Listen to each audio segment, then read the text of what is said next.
திருக்கணிதப்படி 2, 6 ஓகேங்களா. இந்த குரு பகவான் அதே மாதிரி வந்து அதிசாரத்துல ஒரு 63 நாட்கள் கிட்டத்தட்ட வந்து பாத்தீங்கன்னா 63 நாட்கள் சிம்ம ராசிலையும் பயணம் செய்வாங்க. அதிசாரத்துல வந்து கொஞ்சம் வேகமாக மூவ் பண்ணி சிம்ம ராசிக்கும் போய் அங்க ஒரு 63 நாள் இருப்பாங்க.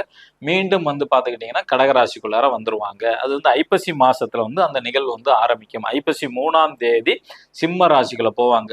ஐப்பசி 3க்கு போயிட்டு 63 நாள் அங்கதான் இருப்பாங்க. ஓகேங்களா. இப்ப நம்ம வந்து பார்க்கும்போது ஃபர்ஸ்ட் முதல் ராசி மேச ராசிக்கு இந்த குரு பெயர்ச்சி பலன் வந்து எப்படி இருக்கும் அப்படிங்கிறத வந்து நம்ம பார்க்க போறோம். மேச ராசிக்கு வந்து 4ஆம் இடத்துல வந்து குரு பகவான் உட்கார்றாங்க. அப்ப அதோட பார்வை 5ஆம் பார்வைங்கிறது 8ஆம் இடத்துல விழும். 7ஆம் பார்வை அப்படிங்கிறது வந்து 10ஆம் இடத்துல வந்து விழும். 9ஆம் இடம்ங்கிறது 12ஆம் இடத்துல வந்து விழும். ஓகேங்களா. அப்ப இந்த 5ஆம் பார்வை, அதாவது அதோட பார்வை 5ஆம் பார்வைங்கிறது வந்து ஃபர்ஸ்ட் வந்து பாத்துக்கிட்டீங்கன்னா 8ஆம் இடம். அப்ப அந்த இடத்த வந்து வலிமை பெறும். 8ஆம் இடம்ங்கிறது திடீர் அதிர்ஷ்டம் யோகத்தை வந்து குறிக்கக்கூடிய அமைப்பு. அப்ப நிச்சயமாக மேசராசியில பிறந்தவங்களுக்கு இந்த தடவை ஒரு சின்ன ஜாக்பட் கிடைக்கிறது வாய்ப்புகள் வந்து உண்டு.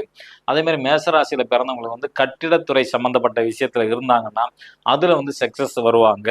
அதே மாதிரி வந்து அதுல வாய்ப்புகள் நிறைய கிடைக்கும். அதாவது கன்ஸ்ட்ரக்ஷன் ஃபீல்ட்ல இருக்கிறாங்க அப்படின்னா அவங்களுக்கு புதிய புதிய வாய்ப்புகள் கண்டிப்பாக நிச்சயம் உண்டு.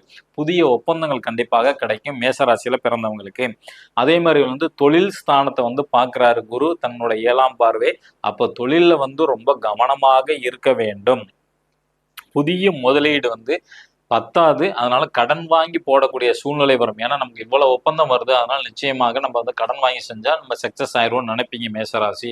அகலக்கால வைப்பீங்க, கண்டிப்பாக மாட்டிக்கொள்ளுவீர்கள். ஏன்னா குருவோட 7ஆம் பார்வை ஒரு பிரச்சனை தரக்கூடிய இடம். ஓகேங்களா. அது தொழில் ஸ்தானத்தை பார்க்கறனால மேசராசியில பிறந்தவங்க தொழிலில் ஈடுபட்டவங்க கொஞ்சம் கவனமாக இருக்க வேண்டும். தொழிலில் எந்த விதமான புது முயற்சியும் செய்யக்கூடாது.